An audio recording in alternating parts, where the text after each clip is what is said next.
So why might a company scale without a factory? A very unique question, but it's done a lot actually.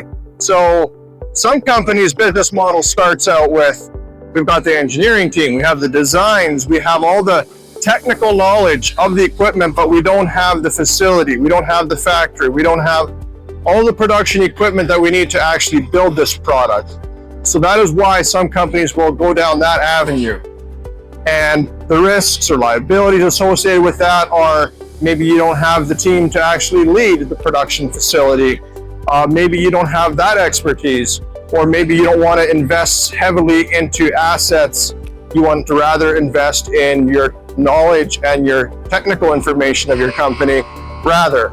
So why might some companies not have their own production facility? There are some very successful companies who do not have their own manufacturing facility and are wildly successful. How does that even work? And the answer to that is, well, what are you good at? Where is your talent? Some people's talent is really good on the engineering side.